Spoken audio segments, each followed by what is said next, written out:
ঠিক আছে? তো তো আজ ভাই লেকচার 15 করবেন, কিন্তু 14 কিছু কাজ বাকি ছিল। একটু রিপিট করে দিতেন যদি শেষের অংশটুকু। 14 বাকি ছিল না, 14 বাকি ছিল না। বাকি না, মানে কমপ্লিট ছিল, মানে শেষের টুকু যদি একটু কমপ্লিট করে দিতেন। কমপ্লিট যে আপনার বুঝতে পারি না আর কি, শেষের অংশটুকু যে লাস্ট, একবার লাস্টের যে অংশটুকু পড়াইছিলেন ও আপনি। আচ্ছা এন আচ্ছা। এন আচ্ছা, দিতে ভুলে এন দিয়ে গিয়েছিলেন। এন দিয়ে এন দিয়ে যে অঙ্কটা করছিলাম, তাই না? আচ্ছা, হুম ঠিক হুম। আছে, ঠিক আছে। তাইলে সবার উদ্দেশ্যে আমি আজকে লেকচার 15 শুরু করার পূর্বে লেকচার 14-র যেই আমরা জিপিএস সিস্টেম, গ্রেড সিস্টেমের যে রেজাল্ট শিটটা করেছিলাম, ওই রেজাল্ট শিটটা আমরা আবার করে দেখাচ্ছি আজকে। ঠিক আছে, আমি আমার স্ক্রিন শেয়ার করছি।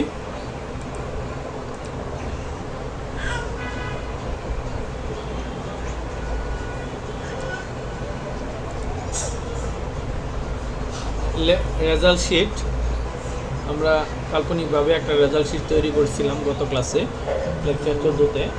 লেকচার আপনাদের রিকোয়েস্টের ভিত্তিতে সেই লেকচার 14টা আবার রিপিট করছি। 14 সব কিছু রিপিট করার দরকার নেই আমি মনে করি, শুধুমাত্র জিপিএস সিস্টেমটা কিভাবে বের করতে হবে, জিপিএ গ্রেড কিভাবে নির্ণয় করতে হবে, সেই বিষয়টা আমি আপনাদের জন্য রিপিট করছি। আমরা ইফ ফাংশন ইউজ করে মূলত জিপিএ নির্ণয় করব। জিপিএ নির্ণয়ের জন্য আমাদের কন্ডিশনটা আগে জানতে হবে। কন্ডিশনটা হচ্ছে যে if all subject greater equal, আমি লেকচার শিটটা ওপেন করে নিই তাহলে আরও সুবিধা হবে।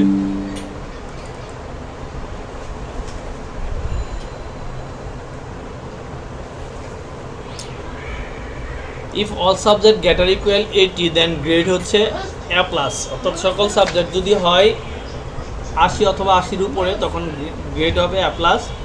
70 অথবা 70-এর উপরে হইলে হবে এ, আর 60 অথবা 60-এর উপরে হলে হবে এ মাইনাস, আর 50 অথবা 50-এর উপরে হলে হবে বি, আর 40 অথবা 40-এর উপরে হলে সি, অ্যান্ড সর্বশেষ 33 অথবা 33-এর উপরে হলে ডি।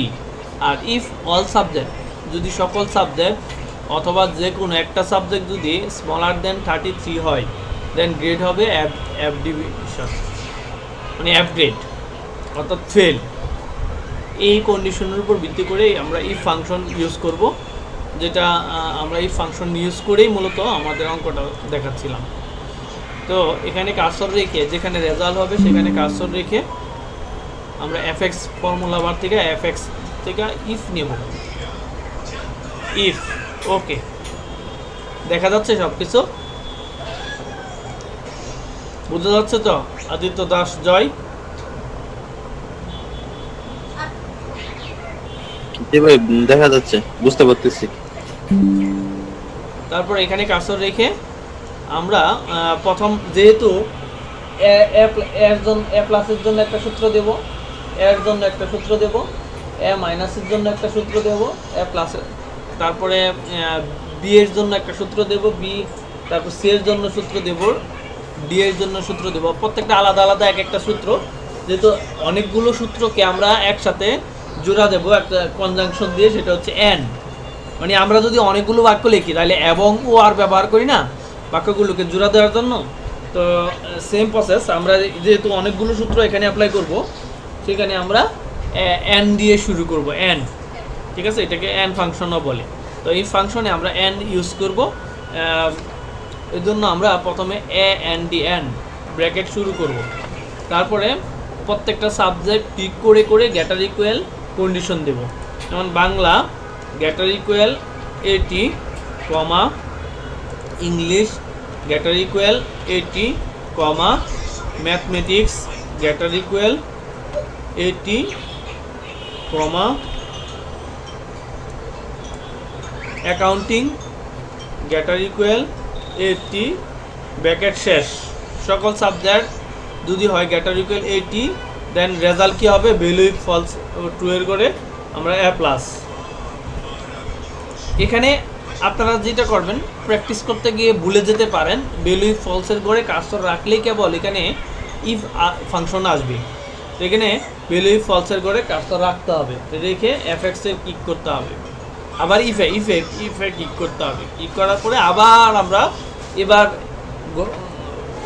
তখন আমরা দিয়েছিলাম এ প্লাসের কন্ডিশন, এবার দেব এর জন্য কন্ডিশন। এর জন্য কন্ডিশন কি, এন দিয়ে শুরু করব, ব্র্যাকেট শুরু করে তারপরে হচ্ছে বাংলা গ্রেটার ইকুয়াল 70 কমা ইংলিশ গ্রেটার ইকুয়াল 70 কমা ম্যাথমেটিক্স গ্রেটার ইকুয়াল 70 কমা অ্যাকাউন্টিং গ্রেটার ইকুয়াল 70, ব্র্যাকেট শেষ। রেজাল্ট কী হবে, এ কার্সর নিচে রাখতে হবে মনে করে, তারপরে ওখান থেকে আবার ইফ নিতে হবে, আবার এন্ড দিয়ে শুরু করতে হবে, ব্র্যাকেট শুরু, তারপর হচ্ছে বাংলা গ্রেটার ইকুয়াল এবার হচ্ছে 60 কমা ইংলিশ গ্রেটার ইকুয়াল 60 কমা, খেয়াল রাখতে হবে আমরা যখন ফাংশন কোনো ফর্মুলা সেট করবো, মিতু এটা নিয়ে দাও বাবা, বাবা আমি ক্লাস করতেছি, 1 মিনিট বাবা আমি ক্লাস করতেছি বাবা, তুমি না লোক ছিলে, লোক কি ছিলে না তুমি, হ্যাঁ নাও নাও ব্যথা হইতেছিল, গার ভাঙে যাবো তো।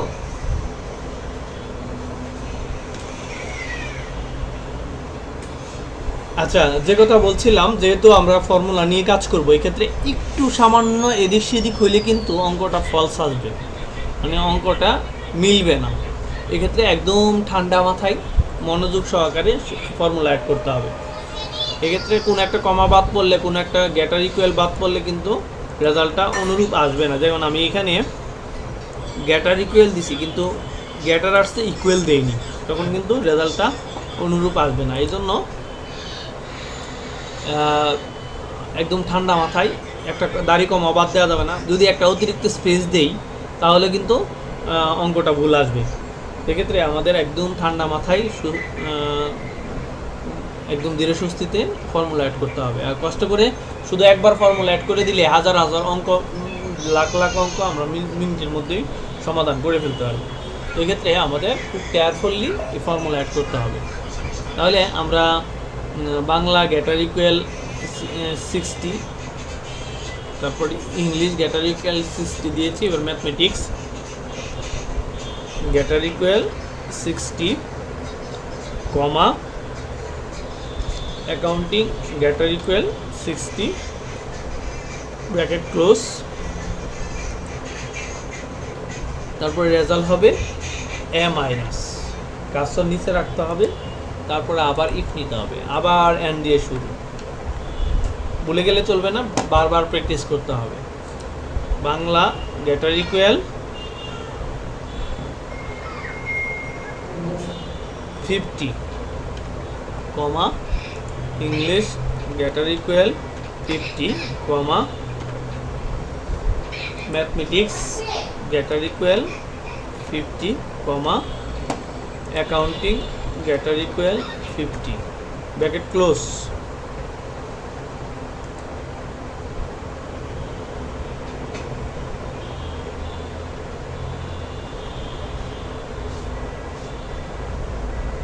এবার রেজাল্ট হবে বি, কাজের নিচে রাখা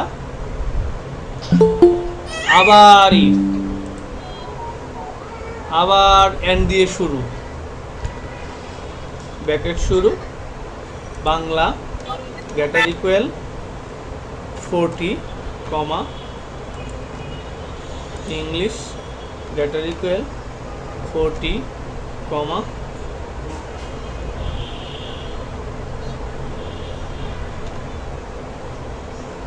mathematics greater equal 40 comma accounting greater equal 40 bracket close. তারপর কাজটার নিচে রেখে রেজাল্ট কী হবে, যদি অল সাবজেক্ট গ্রেটার ইকুয়াল 40 হয় রেজাল্ট হবে C.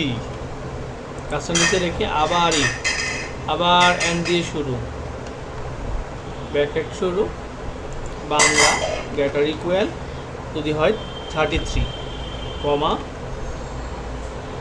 English greater equal 33 comma mathematics greater equal 33, accounting greater equal 33 bracket close. এবার হচ্ছে রেজাল্ট হবে ডি। আর যদি কন্ডিশন ব্রেক করে তো সর্বশেষ হবে রেজাল্ট, মানে যদি কন্ডিশন ব্রেক করে তখন বা ফলস হয় তখন কি হবে, ভ্যালু ফলস, এফ গ্রেড, সবশেষে হবে এফ গ্রেড। তাহলে এবার ওকে দিলে অঙ্ক হয়ে যাবে। এই হচ্ছে এই যে ফর্মুলা, এই ফর্মুলা আমরা সেট করছিলাম, এখন রেজাল্ট এইটা আছে, বাকিটা মাউস পয়েন্টার ড্রাগ করলে হয়ে গেছে সুমন্ত চৌ। এই হচ্ছে গত ক্লাসের রিপিট ক্লাস আজকে। তো আপনারা বুঝতে পেরেছেন রেজাল্ট শিট কীভাবে তৈরি করেছে আদিত্য দাস, জয়, পারবেন তো?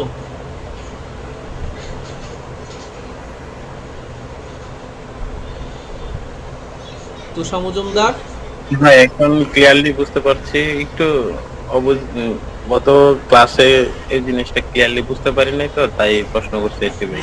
সমস্যা নেই, সমস্যা নেই, ব্যাপার না। আমি আসি কি জন্যে তাহলে, ঠিক না? ইনশাল্লাহ আমি আসি, আপনাদের সমস্যা হইলে বলবেন, আমরা সেই অনুযায়ী ক্লাস প্রয়োজনে রিপিট করব, প্রয়োজনে আবার দেখাবো, ব্যাপার না। তো ঠিক আছে, প্রশ্ন করার জন্য ধন্যবাদ। আপনাদের আরও কোনো কোশ্চেন আছে? কারো কোনো কোশ্চেন প্লিজ আছে? না থাকলে তাহলে আমরা লেকচার 15-তে যেতে পারি, তাই না? ইম্পর্টেন্ট ক্লাস আজকে আমরা লেকচার 15 করব হচ্ছে salary sheet, result sheet, salary sheet. আজকে করব স্যালারি শিট। স্যালারি কি বুঝেন তো? স্যালারি শিট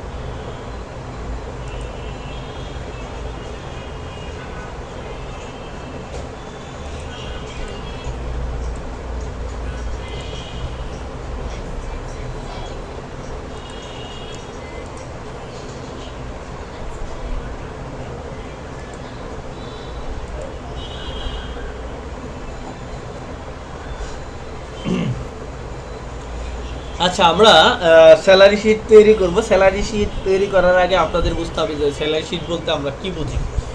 স্যালারি শিট কি আসলে? ধরেন আপনি যদি কোনো ব্যক্তি বা প্রতিষ্ঠান চিন্তা করেন, যে কোনো প্রতিষ্ঠান যদি চিন্তা করি যে আমার একটা প্রতিষ্ঠান আছে, এই প্রতিষ্ঠানে যারা কর্মরত কর্মচারী কর্মকর্তা আছে, হ্যাঁ, তাদেরকে তো মাস শেষে আমাদের স্যালারি দিতে হবে, তাই না?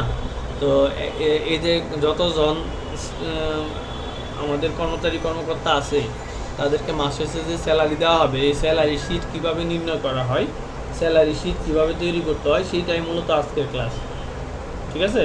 তো এক্ষেত্রে স্যালারি শিট করার জন্য বেসিক কিছু বিষয় আমাদের জানতে হবে।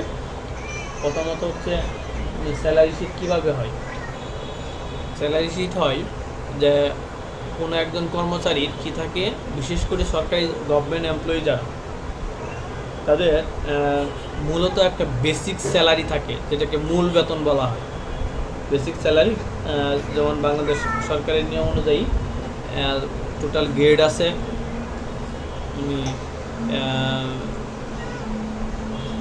গ্রেড আছে 20টা গ্রেডের, প্রত্যেকটা গ্রেডের জন্য নির্দিষ্ট পরিমাণ স্যালারির হার আছে। ওই মূল বেতন নির্ধারণ করা আছে প্রত্যেকটা গ্রেডের জন্য আলাদা আলাদা, যেটা আবার প্রতি বছরে 5% ইনক্রিমেন্টের মাধ্যমে ইনক্রিজ হয় বলছে যে বেসিক স্যালারিটা আছে। মিতু, এই যে দেখো যখন এই যে অ্যাক্সিডেন্ট করবে এরা, রেখে চলে যাও না।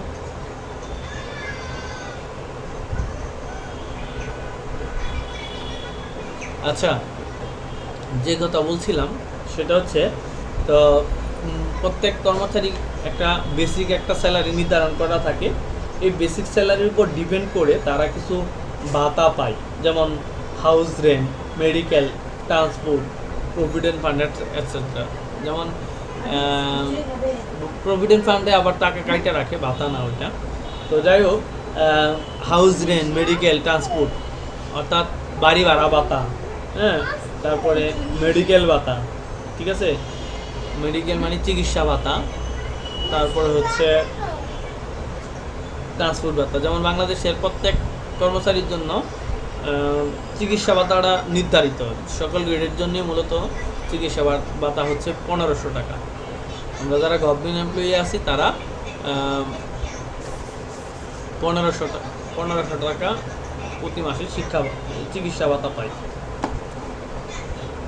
তো ঠিক এরকম ধরেন আমরা যদি গভর্নমেন্ট কোনো অর্গানাইজেশন না ভেবে যদি একটা পাবলিক মানে একটা বেসরকারি প্রতিষ্ঠান চিন্তা করি, অনেক বেসরকারি প্রতিষ্ঠানও দেখা যাচ্ছে যে স্যালারি সিস্টেমটা এভাবেই বিভক্ত থাকে।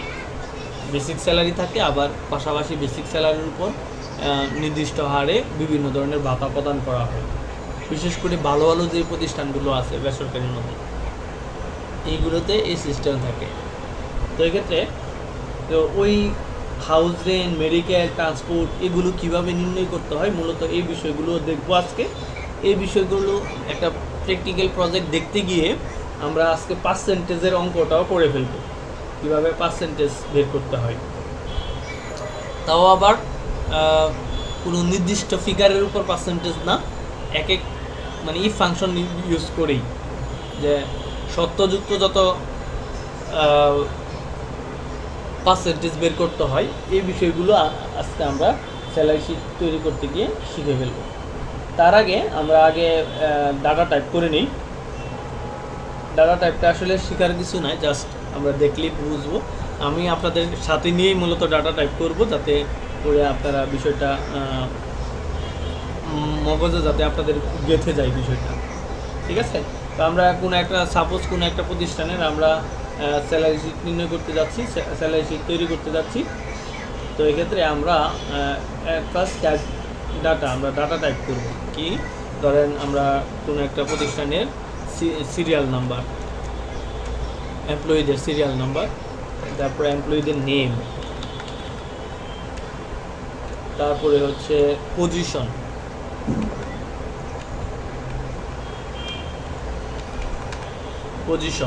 মানে পোস্ট, তারপরে হচ্ছে বেসিক স্যালারি,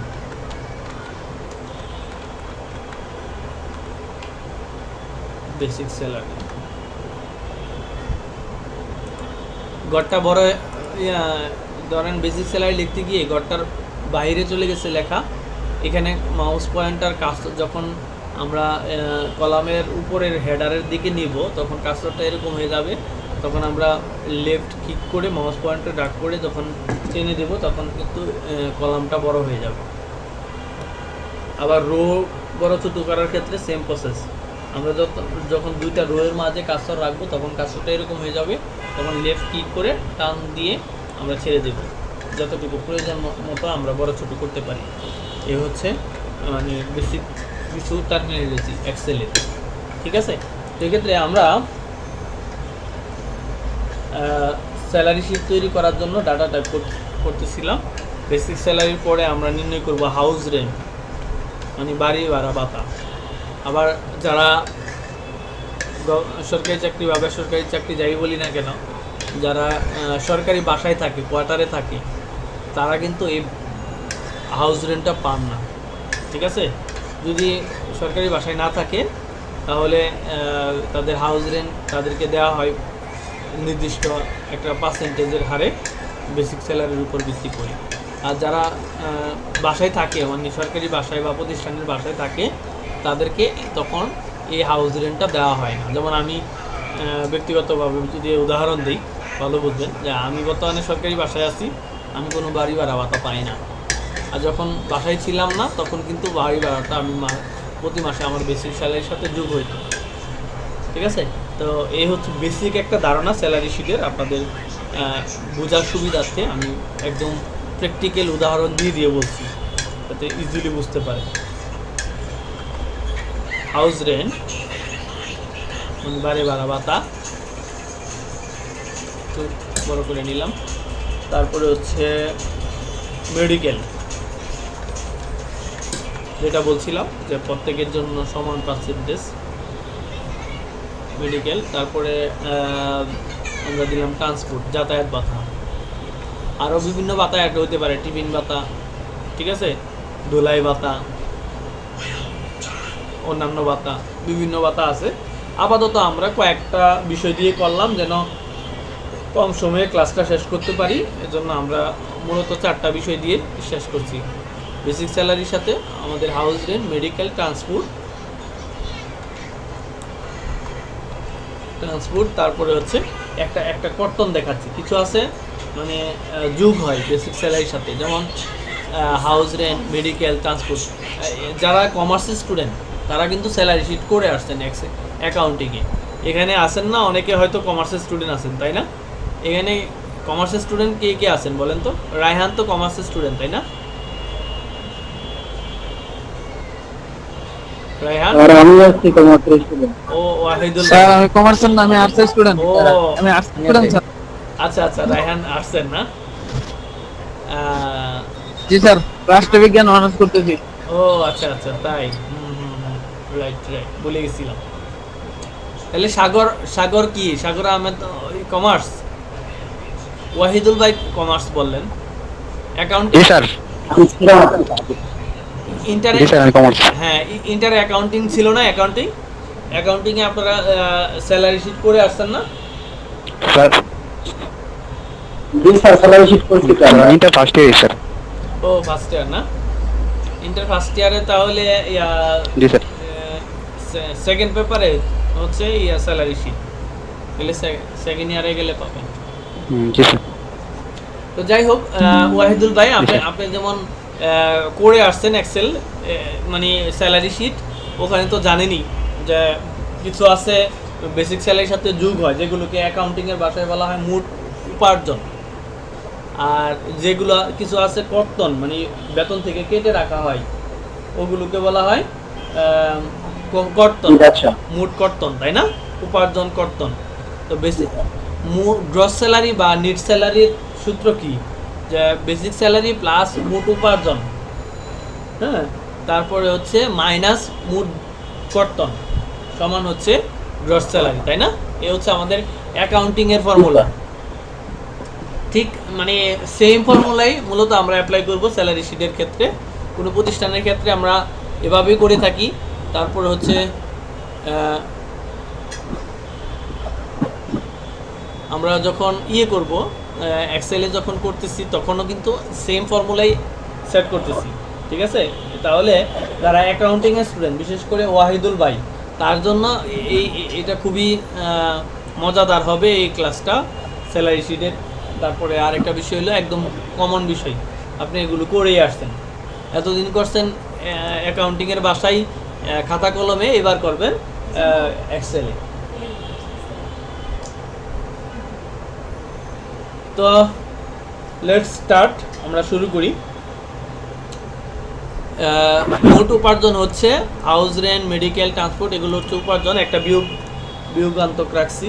মোট কর্তন মানে কর্তন হচ্ছে প্রভিডেন্ট ফান্ড,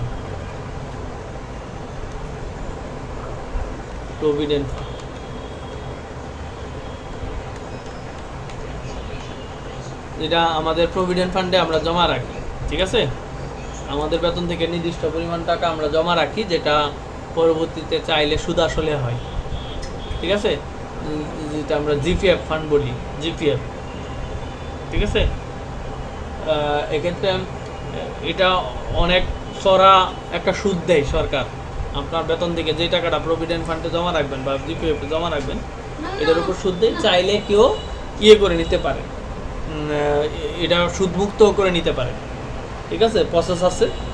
যেমন ব্যক্তিগতভাবে আমি আপনাদের যদি বলি, আমি আমার প্রভিডেন্ট ফান্ড অথবা আমার ফ্যামিলি যারাই গভর্নমেন্ট এমপ্লয়ি আছে, প্রত্যেকেই আমরা আমাদের মানে জিপিএফটাকে সুদমুক্ত করে নিছি। আমরা কোনো সুদ পাই না, সরকার আমাদেরকে কোনো সুদ দেয় না। আমরাও কোনো যদি লোন নেই জিপিএফ ফান্ড থেকে, আমাদেরও কোনো সুদ দিতে হবে না। দেবো না নেব না। চাইলে আপনারা যারা গভর্নমেন্ট এমপ্লয়ি আছেন তারা ইনশাল্লাহ আপনাদের জিপিএফটাকে সুদমুক্ত করে নিতে পারেন, ঠিক আছে? এতে করে ইনশাল্লাহ আপনাদের পরকাল ইনশাল্লাহ ফর্সা হবে, পরকালে ভালো থাকবেন ইনশাল্লাহ।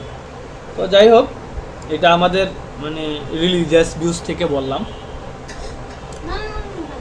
আরেকটা ব্যাপার হচ্ছে এবার আমরা গ্রস স্যালারি নির্ণয় করব, ঠিক আছে? গ্রস স্যালারি বা নেট স্যালারি।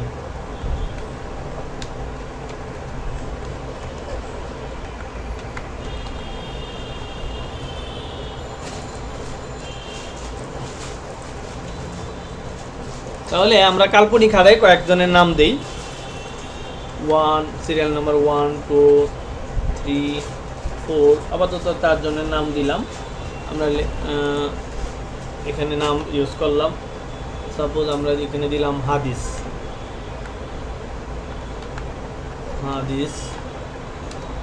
দিলাম, তাকবীর, হাদিস তাকবীর হচ্ছে আমার 2 ছেলের নাম মাশাআল্লাহ। যাই হোক, তারপরে ধরেন আরও নাম দিলাম, ধরেন শামসুল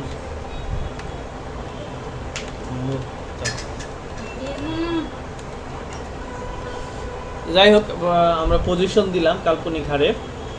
শুরুতে দিলাম ধরেন এমডি ম্যানেজিং ডিরেক্টর, দিলাম ধরেন ডিজিএম ডেপুটি জেনারেল ম্যানেজার, তারপরে ধরেন এজিএম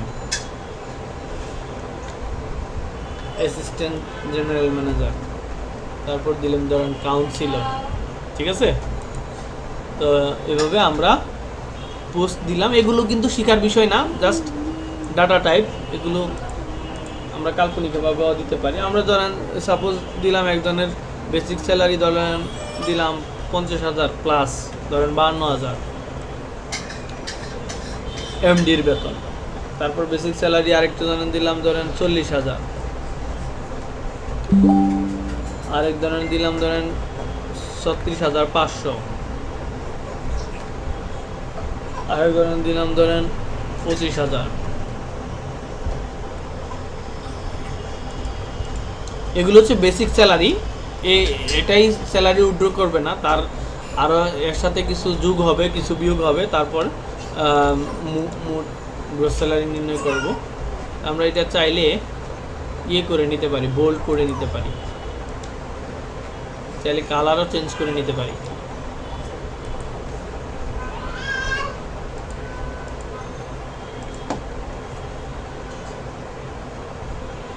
এবার আমরা হাউস রেন্ট নির্ণয় করব। হাউস রেন্ট নির্ণয় করার জন্য আগে আমরা একটা বেসিক কিছু বিষয় জেনে নিই। ধরেন সবাই কিন্তু সমান হাউস রেন্ট পাবে না, ঠিক আছে? এক্ষেত্রে বেসিক স্যালারির উপর ডিপেন্ড করবে কে কত পার্সেন্টেজে পাবে, হাউস রেন্ট পাবে, ঠিক আছে? আমরা এখানে আপনাদের লেকচার শিটে যেই কাল্পনিকভাবে যে পার্সেন্টেজ দিচ্ছি ওই পার্সেন্টেজ ইউজ করে অঙ্কটা করব, যেন আপনারা পরবর্তীতে লেকচার শিট দেখে ক্লাস প্র্যাকটিস করার ক্ষেত্রে আপনাদের সুবিধা হয়, ঠিক আছে? মূলত এখানে যে পার্সেন্টেজ দিচ্ছি অ্যাকচুয়াল পার্সেন্টেজ এরকম হয় না, কিন্তু আমরা জালালউদ্দিন কি এইমাত্র আসলেন? লেট কেন? Too much late?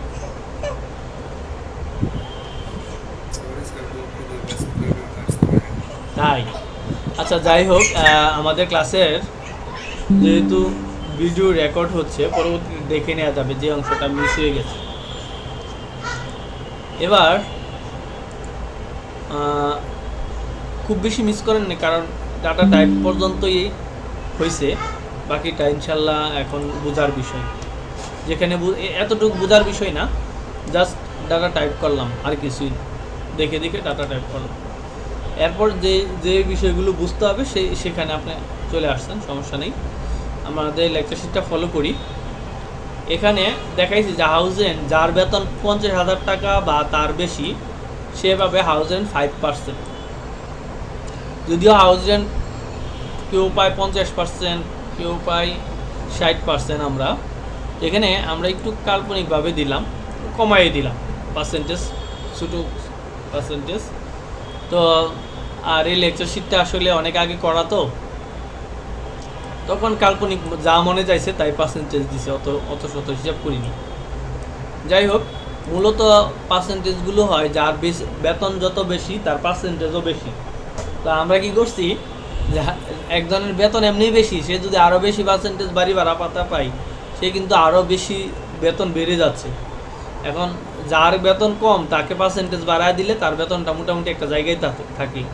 সেই কথা চিন্তা করে যখন লেকচার শিট করছি, তখন যার বেতন কম তার পার্সেন্টেজ বাড়ায় দিছি, আর যার বেতন বেশি তার পার্সেন্টেজ কমায় দিছি। মূলত হবে ঠিক উল্টা, যার বেতন বেশি তার পার্সেন্টেজও বেশি হবে। ঠিক আছে, যাই হোক, এখানে কাল্পনিকভাবে দিলাম যার বেতন 50,000 বা তার বেশি সে পাবে 5% বাড়ি ভাড়া ভাতা, আর যার বেতন 40,000 টাকা বা তার বেশি সে পাবে 7% বাড়ি ভাড়া ভাতা। যার বেতন 35,000 টাকা বা তার বেশি তারা পাবে 10% বাড়ি ভাড়া ভাতা, আর যার বেতন 25,000 টাকা বা তার বেশি সে পাবে 15% বাড়ি ভাড়া ভাতা।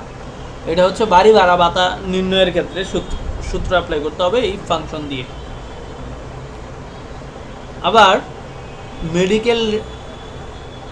মেডিকেলটা আবার রাখছি সবার সমান 10%। যেমন আমরা প্র্যাকটিক্যালি যারা গভর্নমেন্ট এমপ্লয়ি আছেন তাদের মেডিকেল ভাতা সবার কি সমান 1500 টাকা। ঠিক এরকম এখানে কোনো একটা সংখ্যা না দিয়ে মানে পার্সেন্টেজটা ফিক্সড করা আছে যে সবার জন্য 10%। এরপর ট্রান্সপোর্টটা আবার সবার জন্যই 5% রাখা হয়েছে, কিন্তু কম বেশি হয়। তারপর প্রভিডেন্ট ফান্ডে আমি ইচ্ছা অনুযায়ী আমার টাকা কর্তন করতে পারবো। আমি চাইলে আমার 10% করতে পারি, 15% করতে পারি, 5% করতে পারি। যাই হোক, এখানে ধরলাম যার বেতন 50,000 টাকা বা তার বেশি সে 10%, যার বেতন 40,000 টাকা বা তার বেশি তিনি হচ্ছে 12%, অর্থাৎ 12% কাটাবে। যার বেতন 35,000 টাকা তার 15%, যার 25,000 টাকা বা তার বেশি তারও হচ্ছে 15%। তো এই পার্সেন্টেজের উপর ভিত্তি করে আমরা মূলত আমাদের ইফ ফাংশন সেট করব। এটা ম্যানুয়ালিও করা যায়, আবার ফাংশন ইউজ করেও করা যায়। আমি শুধুমাত্র ম্যানুয়ালি না দেখায়া, আমি ম্যানুয়ালি দেখালাম না, শুধুমাত্র ফাংশন ইউজ করে দেখাচ্ছি। অর যেটা অথবা দিয়ে আছে, set cursor in result position in cell, যেখানে রেজাল্ট হবে এখানে কার্সর সেট করে, যেখানে হাউস রেন্টের রেজাল্ট হবে এখানে কার্সর রেখে এফএক্স ফর্মুলা বারে গিয়ে ইফ ফাংশন নিয়ে ওকে দিতে হবে। ঠিক আছে, তারপর লজিক্যাল টেস্ট, আমরা বেসিক স্যালারির ঘরে কী করবো, কারণ যাবতীয় হিসাব নিকাশ হবে বেসিক স্যালারির উপর ডিপেন্ড করে। বেসিক স্যালারি যদি হয় গ্যাটার ইকুয়াল, তাই না, গ্যাটার ইকুয়াল যদি হয় 50,000, বেসিক স্যালারি ওই যে 50,000 করতে আনলাম, ওই যে সূত্র, এই যে 50,000, 40,000, 35,000, 25,000 এগুলো হচ্ছে কন্ডিশন। এই জন্য ধাপে ধাপে আমরা এই কন্ডিশনটাই অ্যাপ্লাই করব।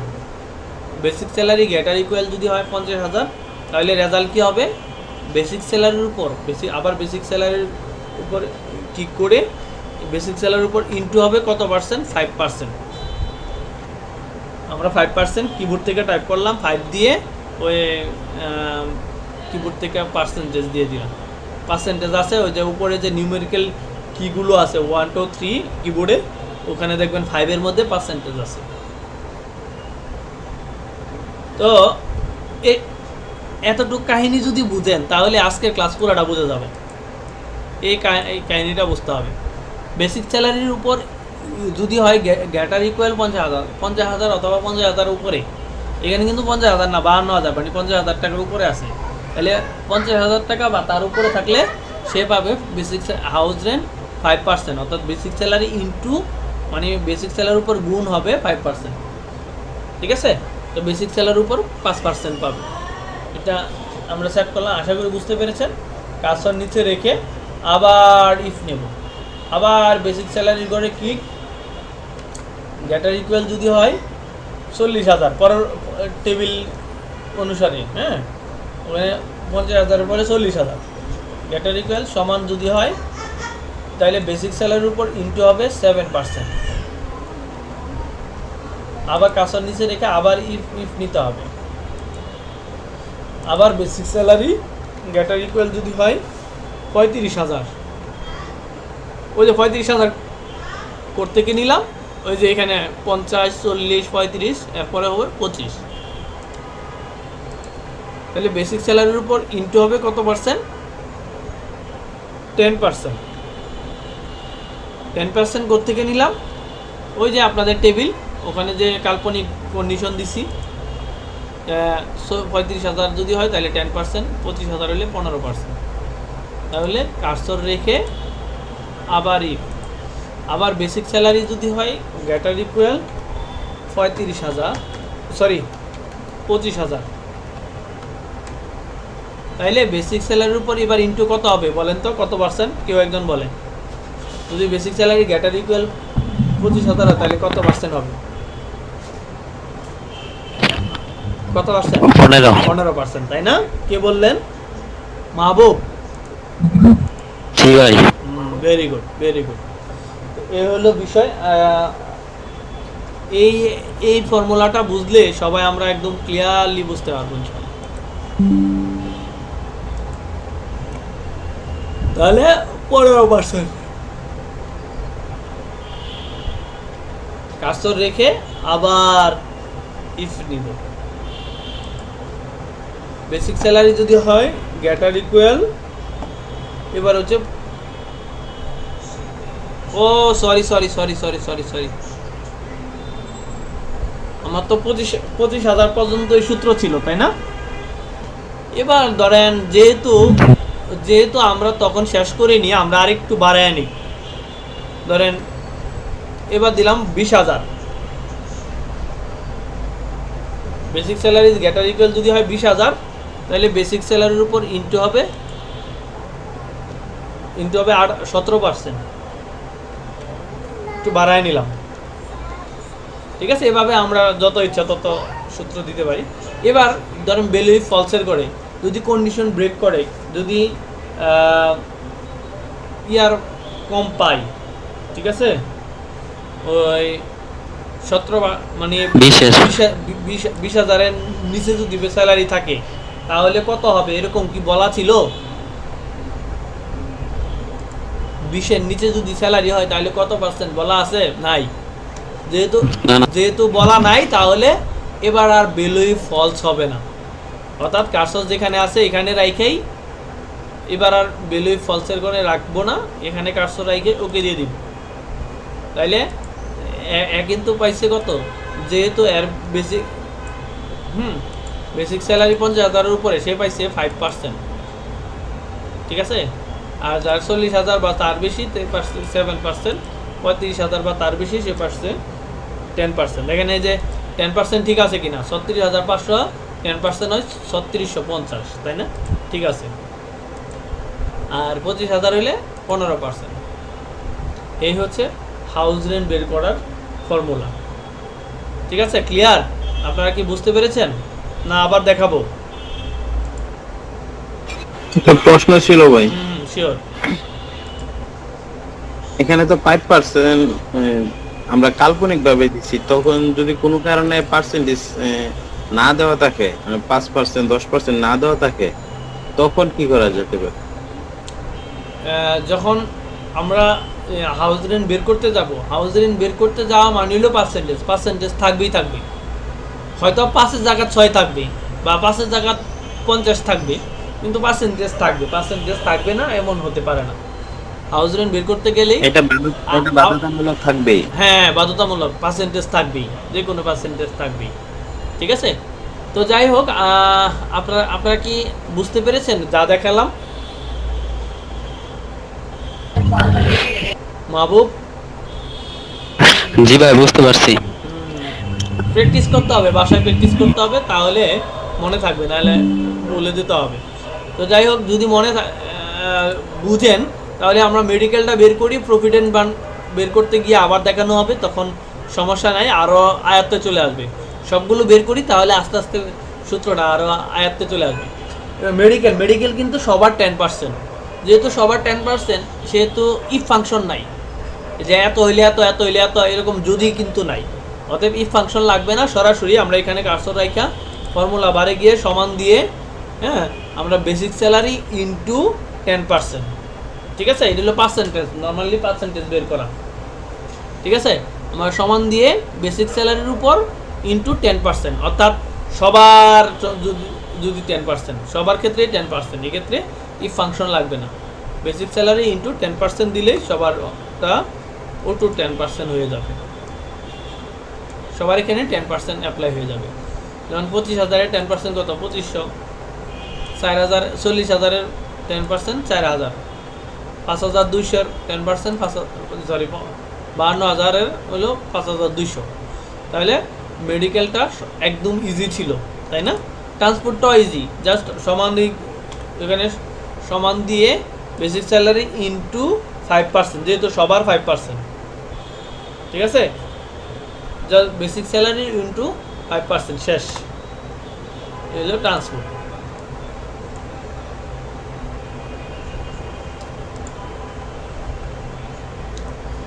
এরপরে হচ্ছে প্রভিডেন্ট ফান্ড। প্রভিডেন্ট ফান্ডটা আবার আপনাদের লেকচার শিট যদি একটু ফলো করেন, এখানে এক একজনের এক এক পার্সেন্টেজ। 50,000 বা তার বেশি হইলে 10%, 40,000 বা তার বেশি হইলে 12%, আর হচ্ছে 35,000 বা তার বেশি হইলে 15%, 25,000 বা তার বেশি হইলে সেটাও 15%। তাহলে এই ক্ষেত্রে আমরা কার্সর ইফ ফাংশন দিয়ে করতে হবে। আবার হাউস রেন্টের মতোই এফএক্সে গিয়ে ইফ ফাংশন নিলাম, ওকে, লজিক্যাল টেস্টের পরে সেট করব বেসিক স্যালারি,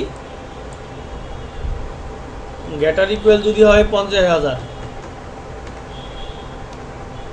তাইলে বেসিক স্যালারির উপর ইনটু হবে 10%,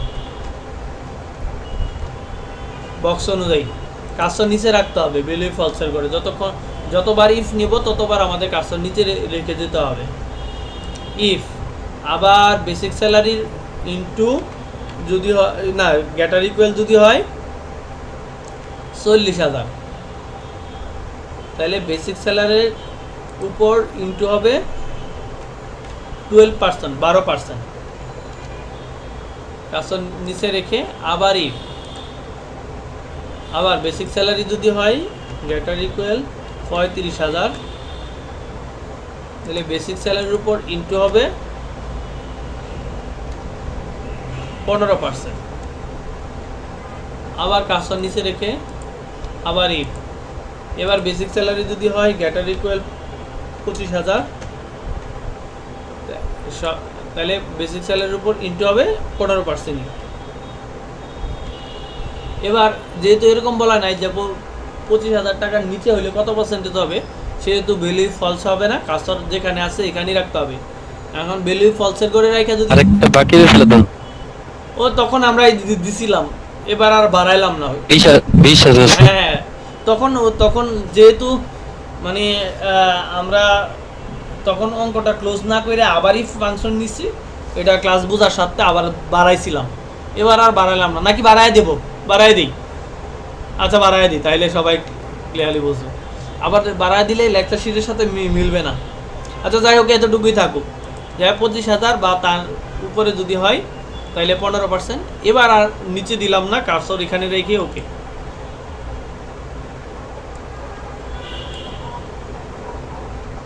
এক একজনের এক এক পার্সেন্টেজ হয়েছে, ঠিক আছে। এই হচ্ছে প্রভিডেন্ট ফান্ড। এবার গ্রস স্যালারির ক্ষেত্রে ওই যে অ্যাকাউন্টিংয়ের সূত্র, বেসিক স্যালারি প্লাস মোট উপার্জন মাইনাস মোট কর্তন, অর্থাৎ যদি আরও কর্তন থাকতো, যেমন প্রভিডেন্ট ফান্ডের সাথে মানে কেউ যদি বাসায় থাকে, তাহলে তার গ্যাস বাবদ টাকা কাইটা নেই, ঠিক আছে, গ্যাস বিল, বিদ্যুৎ বিল, তারপরে পানি বিল, হ্যাঁ, ইত্যাদি বিভিন্ন কিছু, এগুলো হচ্ছে কর্তন। আর house rent, medical, transport, tiffin fee, এগুলো হচ্ছে উপার্জন, এগুলো বেসিক স্যালারির সাথে যোগ হয়। তাইলে আমরা এখানে মোট উপার্জন মাইনাস মোট কর্তন বেসিক স্যালারি থেকে গ্রস স্যালারি পেয়ে যাব। সূত্রটা খেয়াল করবেন, এখানে কার্সর রেখা ওখানে গিয়ে সূত্র সমান, ওই সরল মিক্স ক্যালকুলেশনের মতো। প্রথমে আমরা বেসিক যেগুলো যোগ হবে এই যুগের রাশিটা সমান দিয়ে ব্র্যাকেট দিয়ে একসাথে করে দিলাম। Basic salary plus house rent plus medical plus transport, এগুলো হচ্ছে যুগের রাশি। ব্র্যাকেট শেষ করলাম যে এই সবগুলো যুগ ফল থেকে মাইনাস হবে প্রভিডেন্ট ফান্ড। যদি প্রভিডেন্ট ফান্ড ছাড়া আরও যদি কর্তন থাকো তখন আবার ব্র্যাকেট শুরু করে মাইনাসের রেজাল্টও একটা ইয়ের ভিতরে দিয়ে দিতাম, ব্র্যাকেটের ভিতর। যেহেতু একটাই আছে কর্তনের, আমরা শুধু মাইনাস এই ব্র্যাকেট ছাড়াই শুধু নর্মালি প্রভিডেন্ট ফান্ডের করে ক্লিক করলাম। স্যার হ্যাঁ স্যার। স্যার এগুলো যদি অনেকগুলো থাকে তাহলে কিভাবে করব? অনেকগুলো থাকলে কিভাবে করবেন সেটা আমি দেখিয়ে দিচ্ছি। আপাতত একটু দেখে তারপরে অনেকগুলো থাকলে কিভাবে করতে হবে সেটাও দেখাচ্ছি, ঠিক আছে? তো এই হচ্ছে আমাদের গ্রস স্যালারি, ঠিক আছে? এবার এন্টার দিলে রেজাল্ট হয়ে যাবে। তাহলে এমডির বেতন পাবে ৫৭,২০০। এটা আমরা দেখি যে ফর্মুলা সেট করে যেভাবে করছি হয়েছে কিনা। এই বেসিক স্যালারির সাথে যোগ হয়েছে কি হাউস রেন্ট, মানে ৫২,০০০-এর সাথে ২৬০০ যোগ করলে কত হয়? ৫২ আর ২৬ হয় ৫৪,৬০০। পরে এর সাথে আবার মেডিকেল ভাতা যোগ হয়েছে ৫,২০০। তাইলে ৫৪,৬০০-র সাথে যদি ৫,২০০ যোগ করি তখন কত হয়? কেউ বলতে পারবেন মুখে মুখে? ওয়াহিদুল ভাই বলেন কত? ৫৯,৮০০। তারপর এটার সাথে আবার যোগ হবে ট্রান্সপোর্ট ২,৬০০, ৫৯,৮০০। এটার সাথে যোগ হবে কত?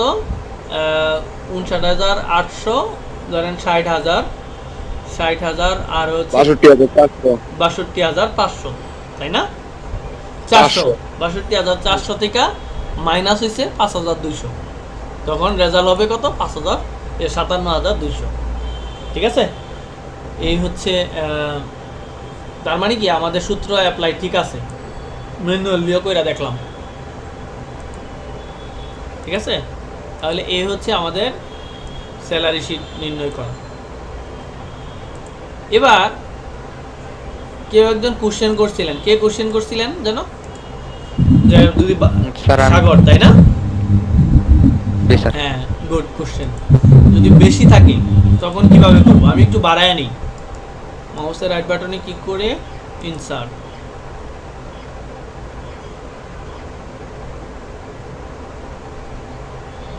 আরো বাড়াই। ধরেন এখানে আমি দিলাম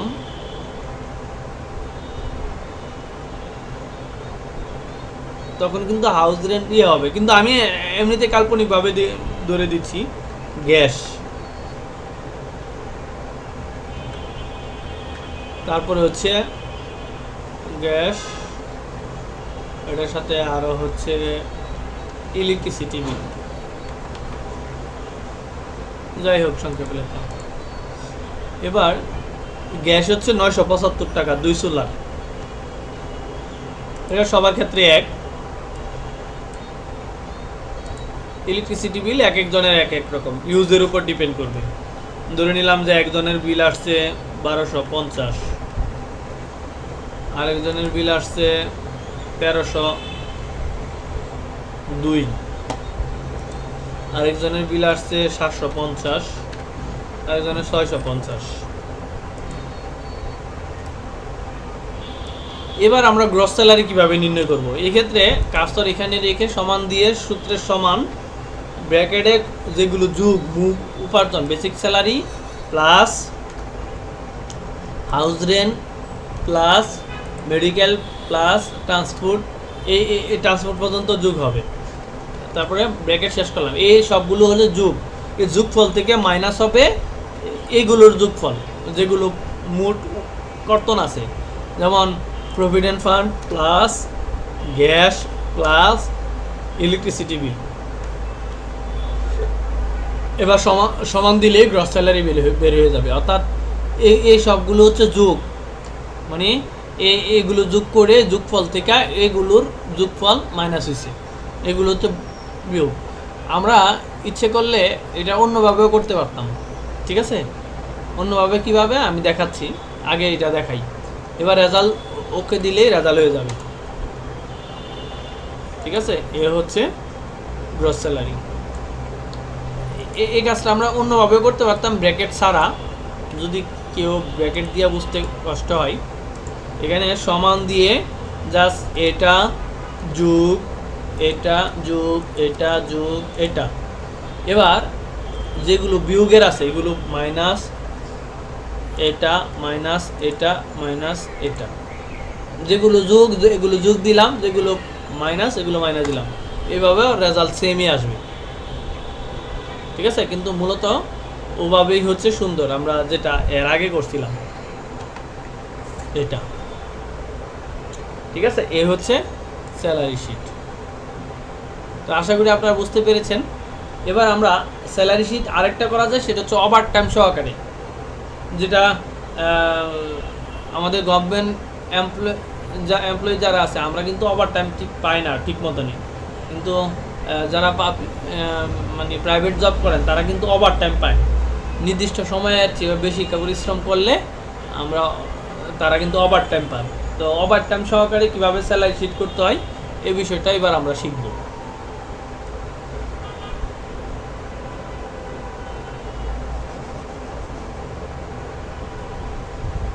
আপনারা প্রস্তুত আছেন? শিখবেন ওভার টাইম সহকারে কিভাবে স্যালারি শিট তৈরি করতে হয়? জি স্যার, শিখায় দেন। সমস্যা নাই, ডোন্ট ওয়ারি। আপনাদের লেকচার শিট তো আছেই, প্র্যাকটিস করার ক্ষেত্রে লেকচার শিটটা সাথে নিয়ে প্র্যাকটিস করবেন, মনে থাকবে সব। আদারওয়াইজ আপনারা আমাদের ভিডিও তো পাবেনই, ভিডিও দেখে দেখেও পুরোটা দেখে নিতে পারবেন। যেহেতু একদিন পর পর ক্লাস, আমরা প্রত্যেক ক্লাসের দিনই একটা করে লেকচার শেষ করে ফেলবো, ঠিক আছে? আমরা খুব দ্রুত ক্লাস করে যাচ্ছি মাশাআল্লাহ। আমরা প্রায় অর্ধেক করে ফেলছি আমাদের এই কোর্সের, ঠিক আছে? অর্ধেকের চেয়েও বেশি। অচিরেই আমাদের কম্পিউটার ফান্ডামেন্টাল কোর্স শেষ হতে যাচ্ছে ইনশাল্লাহ। আর ফান্ডামেন্টাল কোর্স শেষ হলেই আমরা আমাদের পরবর্তী ডেস্টিনেশন ঠিক করতে পারবো যে কে কোন পথে ফ্রিল্যান্সিং শুরু করবো ইনশাল্লাহ, ঠিক আছে? তো এক্ষেত্রে আমরা আর ওভার টাইম সহকারে যে স্যালারি শিটটা, এটা খুবই সহজ, সিম্পল ম্যাটার, খুব বেশি প্যারা নিতে হবে না, একদম ইজিলি আমরা বুঝে যাব, ঠিক আছে? তো এক্ষেত্রে ওভার টাইম সহকারে স্যালারি শিট তৈরি করার জন্য আমরা ডাটা টাইপ করি।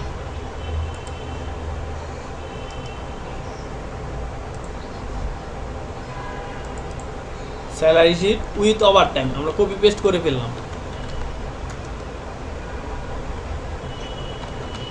ওভার টাইম সহকারে স্যালারি শিট তৈরি করার জন্য অ্যাট ফার্স্ট ডাটা টাইপ করি, তারপরে আমরা বুঝাই বিষয়টা, তাহলে আরও ক্লিয়ার হয়ে যাবে।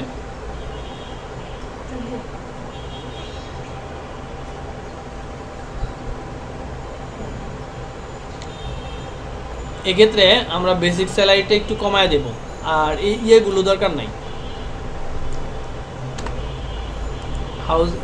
যখন ওভার টাইম সহকারে হয় তখন মূলত এটা মজুরির ভিত্তিতে হয়, দৈনিক ঘন্টার ভিত্তিতে মূলত ওভার টাইম নির্ণয় করতে হয়। এক্ষেত্রে এগুলো আমরা ক্লোজ করে দিলাম, ঠিক আছে? এগুলো দরকার নেই।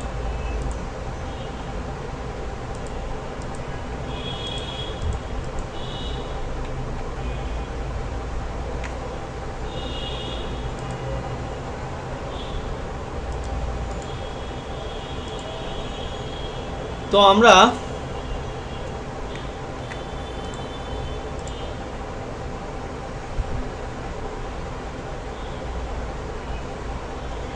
স্যালারি শিট তৈরি করার আগে কিছু বেসিক বিষয় আমরা একটু আলোচনা করে নিই, তাহলে আরো সুবিধা হবে।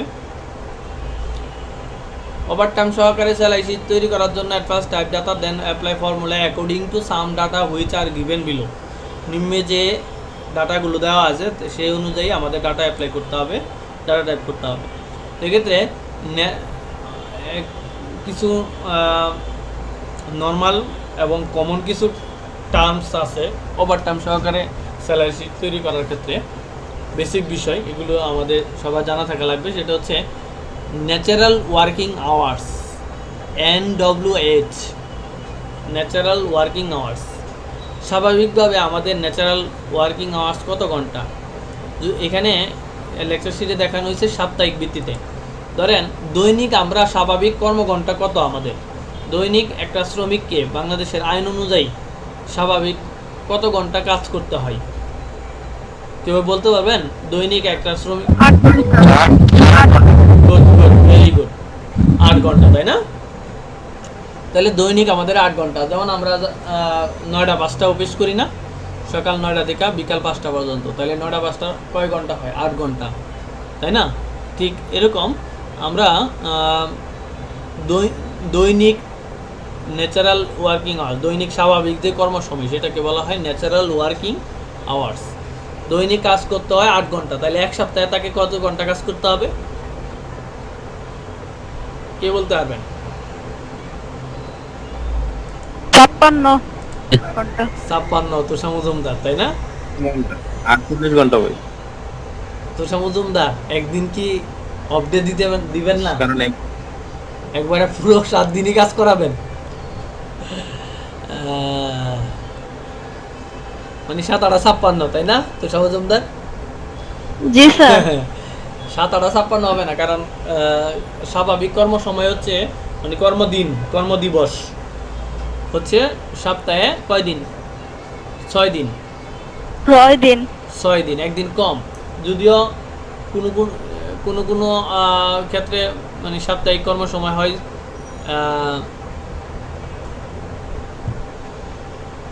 45 5 দিনে, তাই না? যেমন আমি বিশেষ করে আমার পার্সোনালি যদি বলি, আমি কাজ করি সপ্তাহে 5 দিন, অর্থাৎ অফিস করি সপ্তাহে 5 দিন, রবি থেকে বৃহস্পতি পর্যন্ত 2 দিন অফ ডে পাই, শুক্র এবং শনি। আমাদের এই ডাক বিভাগেই আমাদের অনেক কলিগ আছে যারা মানে শুক্রবার যাদের কাজ করতে হয়, আবার কেউ কেউ শুক্রবারে শুধু অফ ডে পাই, মানে সপ্তাহে 1 দিন অফ ডে, শুধু শুক্রবার অফ ডে। আবার আমারই কলিগ আছে যারা একদিন মানে একদিনও ছুটি পান না, ঠিক আছে? একবারে মাসের প্রত্যেকটা দিনই এদের অফিস করতে হয়, ঠিক আছে? তো যাই হোক, এটা আসলে জনবল কম থাকার কারণে ডিপার্টমেন্ট ওয়াইজ এই রুলগুলো বেরি করে যে জনবল কম সেহেতু কাজের আধিক্যের কারণে অনেক সময় অফ ডেতেও কাজ করতে হয়, ঠিক আছে? তখনই কিন্তু আসে ওভারটাইমের প্রশ্ন, ঠিক আছে? যখন অতিরিক্ত মানে আপনার স্বাভাবিক কর্মসময়ের চেয়েও বেশি সময় কাজ করবেন, তখনই কিন্তু এটার উপর ওভারটাইম আসে, তাই না? তো এখন আমরা মূলত সেই বিষয়গুলোই আলোচনা করব যে ন্যাচারাল ওয়ার্কিং আওয়ার্স যদি আমরা সপ্তাহে 6 দিন ধরি, তাহলে 48 ঘন্টা হচ্ছে ন্যাচারাল ওয়ার্কিং আওয়ার্স। আর ওভারটাইম ওয়েজ পার আওয়ার এখানে কাল্পনিকভাবে দেওয়া আছে, কেউ 1 ঘন্টা ওভারটাইম করলে তাকে দেওয়া হবে 400 টাকা পার আওয়ার, ঘন্টা প্রতি 400 টাকা ওভারটাইম দেওয়া হবে। এটা হলো কাল্পনিক।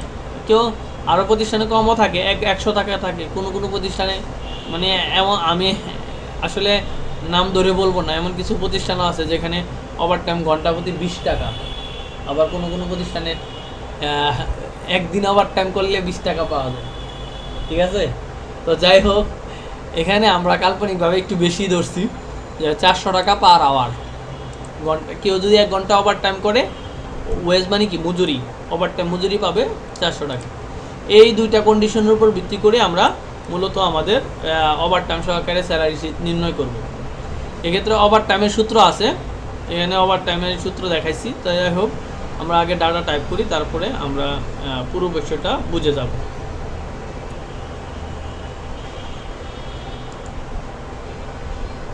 ডাটা টাইপ করছি বেসিক স্যালারি বেসিক স্যালারি এবার যেহেতু সাপ্তাহিক ভিত্তিতে আমরা করতেছি, এক্ষেত্রে বেসিক স্যালারি কমিয়ে দেব। সাপোজ আমরা দিলাম একজনের বেসিক স্যালারি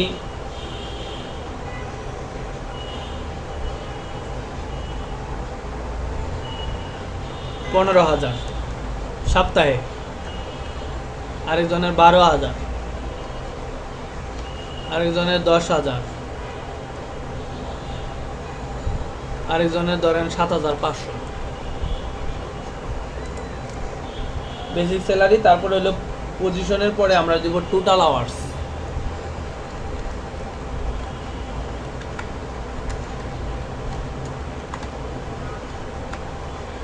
এরপরে হচ্ছে natural working hours. Natural working hours মানে স্বাভাবিক কর্মসময়। তারপর হচ্ছে ওভার টাইম, সে কে কত টাকা কে কত ঘন্টা ওভার টাইম করলো, সময় ওভার টাইম।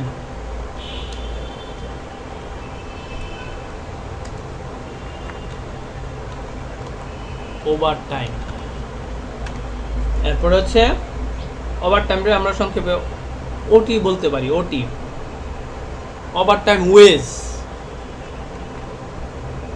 ওটি ওয়েজ। ওয়েজ মানে কি? মজুরি, ওভার টাইম মজুরি। তারপরে হচ্ছে টোটাল স্যালারি আমরা নির্ণয় করব বা গ্রস স্যালারি বলতে পারি।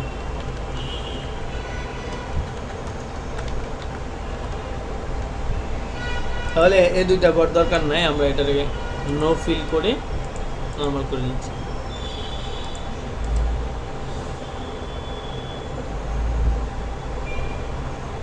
তাহলে টোটাল আওয়ার্স 1 ঘন্টায় মূলত মানে প্রতি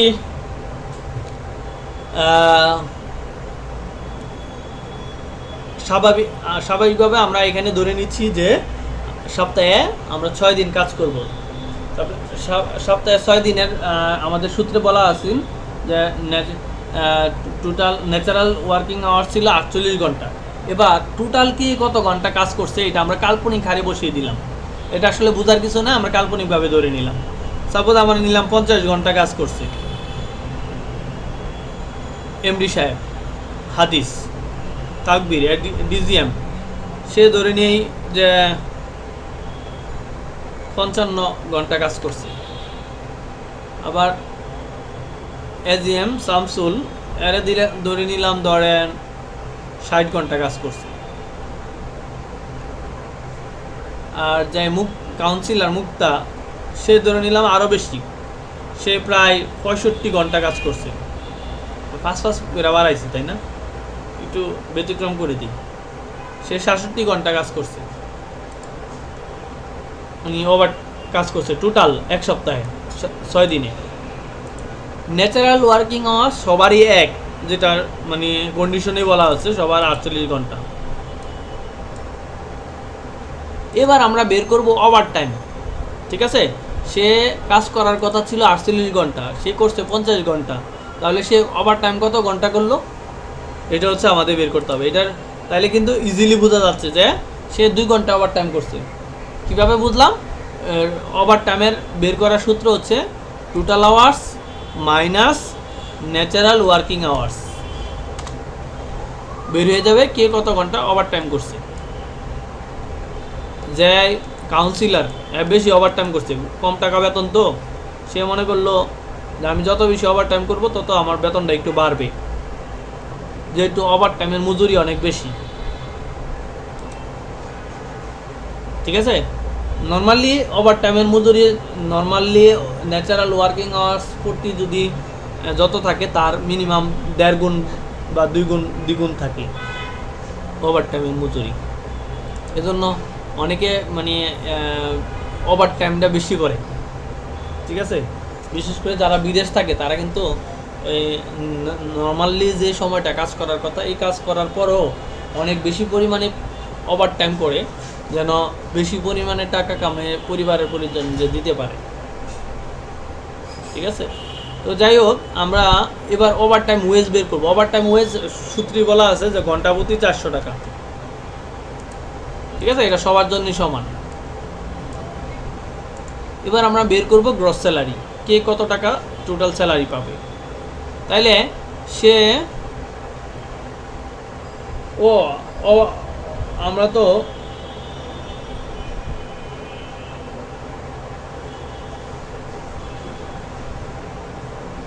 ওভারটাইম ওয়েজ বের করব, তাই না? আরেকটা গড় ইনসার্ট করতে হবে।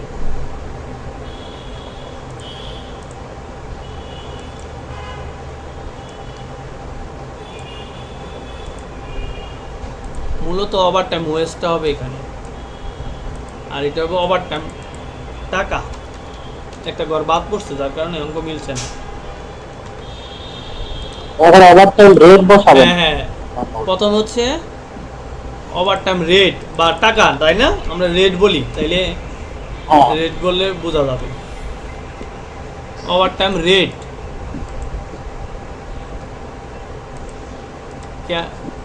খেয়াল করিনি, একটা গড় বাদ পড়ছে, তাই না? এবার আমরা ওভারটাইম ওয়েজটা বের করতে হবে, যে ওভারটাইম মজুরিটা কত হবে। সে নর্মালি বেতন পায় হচ্ছে সপ্তাহে 15,000 টাকা। সে ওভারটাইম করছে 2 ঘন্টা, আর 1 ঘন্টা ওভারটাইম করলে পায় 400 টাকা। তাইলে সে কত ঘন্টা ওভারটাইম মজুরি পাবে? এটা হচ্ছে মানে ওই 2 দিয়ে 4 রে গুণ, অর্থাৎ ওভারটাইম গুণ ওভারটাইম রেট।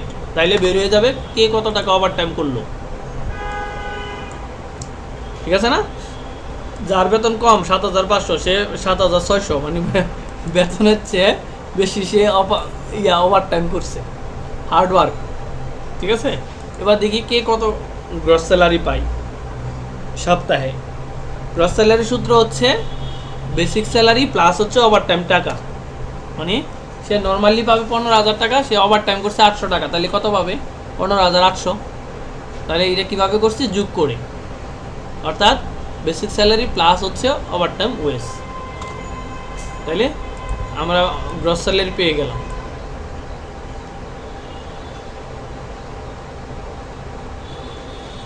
কম মাত্র 7,500 টাকা স্যালারি হওয়া সত্ত্বেও ওভারটাইম বেশি করার কারণে প্রায় এমডির সমান বেতন তুলতেছে কে?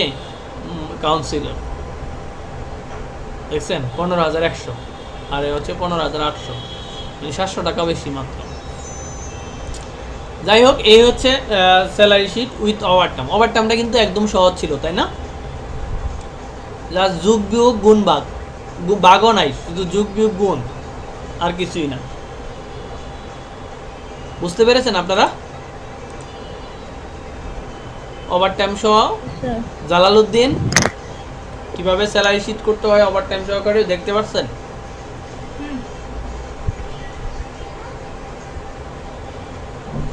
জালালউদ্দিন প্রথম ক্লাসে ওই যে এক্সেলে যোগ বিয়োগের ক্লাসটা যদি না করেন, লেকচার 13, তাইলে কিন্তু এই ক্লাসগুলো বোঝা কঠিন হয়ে যাবে। এক্ষেত্রে আমাদের ইউটিউব চ্যানেল থেকে ভিডিওগুলো দেখে নেবেন, এক্সেলের ক্লাসের প্রত্যেকটা ক্লাসের ভিডিও দেখে নিতে হবে। ঠিক আছে? তো যাই হোক, আপনারা আশা করি বুঝতে পেরেছেন তো আজকের ক্লাসটা? কারো কোনো কোশ্চেন আছে আজকের ক্লাসের প্রতি? যদি কোশ্চেন না থাকে আমরা আপাতত আজকের ক্লাস এখানে শেষ করছি। দেখা হবে পরবর্তী ক্লাসে ইনশাআল্লাহ। আপাতত আমাদের রেকর্ডটা অফ করে দিচ্ছি। আসসালামু আলাইকুম।